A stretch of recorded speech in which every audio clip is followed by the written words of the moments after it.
Hi again. I'm going to go ahead and record Chapter 7 and Chapter 8 together because these are fairly short compared to some of our other lectures. In Chapter 7, Brims introduces a number of assessment strategies that are commonly used. As you all can see from reading the chapter, a number of these strategies are beyond the bounds of our training and are relegated to the work of professionals with specialized training. For our purposes, I'm going to highlight assessments covered in the Brims text with the understanding that many of these are beyond our scope. School records can be a valuable source of historical data regarding a client, as well as providing context for the client's performance in his or her classroom.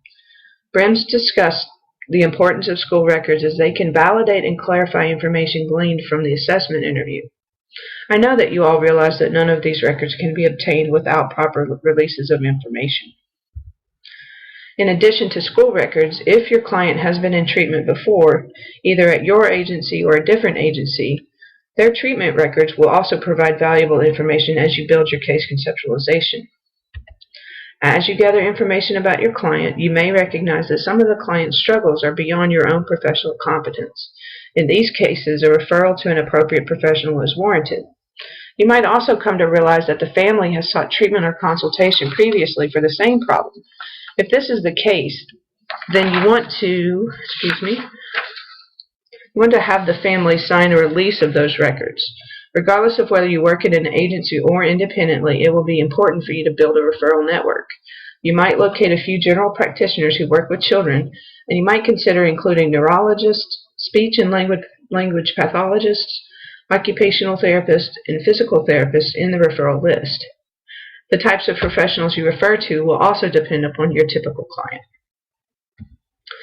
As I mentioned, most psychological assessment tools are beyond our expertise. Whenever you begin agency work, you'll likely be introduced to a number of strategies that are commonly used by mental health professionals who work with children. One of the most common assessment tools for mental health counselors to use is the mental status exam. This is often abbreviated as MSE. You'll notice on page 176 that the MSE only requires a master's degree in a mental health profession. This exam will provide you with a context about the psychological functioning of your client. There's no standardized format for this particular assessment. Usually you will notice components of the assessment in a larger intake interview format. For example, when I was conducting intakes at Sound Mental Health, the MSE was a portion of the electronic intake form that was required for every new client. I'll bring in a few examples on Tuesday, and we'll think about the MSE in light of our client Jack. The basic outline of the MSE is included in your book on page 178. You'll also notice on page 176 that your training will prepare you to complete behavior rating forms. This is another common strategy for gathering information and can be especially useful for your work with children. Many other assessment instruments exist, and a lot of times your exposure to these will be driven by wherever you find yourself working. I'd like for you all to review the assessment instruments that Brims discusses in Chapter 7, and I'll do my best to answer any questions you might have during class. Moving on, in Chapter 8, Brims discusses conceptualization and treatment planning. I'm a bit conflicted as to what to teach you guys regarding conceptualization, as the new DSM will change the ways that we classify certain diagnoses and disorders. Brims' text was written in 2008, so her language reflects the DSM-4 TR. Probably most textbooks still reflects this language, although I imagine there will be a lot of new additions soon. Because of your position in the history of our profession, you stand on the cusp of the old and the new. Most of the professionals in the field have been working out of the DSM-4 TR for many years, and these professionals are soon to be your colleagues. I believe that it will be important for you to have a shared understanding with these professionals regarding case conceptualization. So for this reason, I'm going to focus on DSM-4 TR for the purposes of this class. I'd encourage you to pay attention to continuing ed opportunities regarding the new manual. I know that WAMCA is hosting a 2-day workshop on the DSM-5 in early October. There are many other trainings available too. As I become familiar with the new system, I'll gladly pass along my knowledge as well. After you have gathered information through records, behavioral observations, and the intake interview, it's time for you to start conceptualizing how treatment will look for the client. Your first step will be to create a problem list. In this list, Brim suggests that you include all potential areas that will impact the child's life, including psychological issues, social problems, academic difficulties, medical problems, family problems, and any other potential issues that might become problematic. With your problem list in hand, it's time for you to get out the DSM. As a review, you'll remember that the DSM diagnoses include 5 axes. The first includes clinical syndromes. The second includes developmental disabilities and personality disorders. The third includes physical problems. The fourth, psychological issues that impact the client. And then the fifth is the global assessment of functioning. Take a look at the table on page 213 for a good example of how your problem list might inform your diagnosis. There are a number of common childhood disorders listed here. Some of these are common and some are rare. It is fairly common to see a child present with attention deficit or disruptive behavior, but it's much rarer for children to present with a psychotic disorder.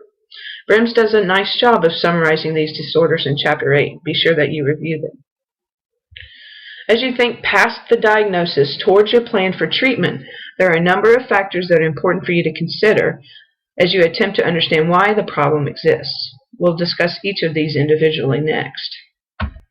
First, as you attempt to understand why the problem exists, pay attention to any predisposing factors that have contributed to the development of the problem. Predisposing factors might be environmental, social, family, biological, etc. And all of these areas can impact a person's psychological adjustment, so be sure that you consider the child from a holistic perspective when you're conceptualizing the case dynamics.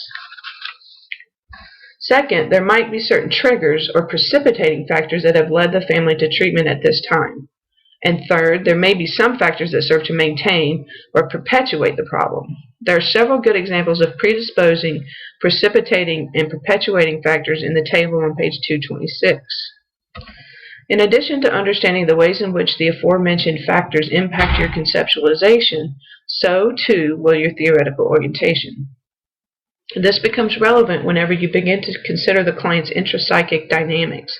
In fact, your theoretical orientation is crucial at this point, as the ways in which you conceptualize the client's presenting issues will lead to your conceptualization of the child. Be sure to remember this quote from Brims. The common themes of a conceptualization always center on the attempt to gain an understanding of the child from his or her unique perspective and an appreciation for how the child has dealt with and adjusted to his or her living situation.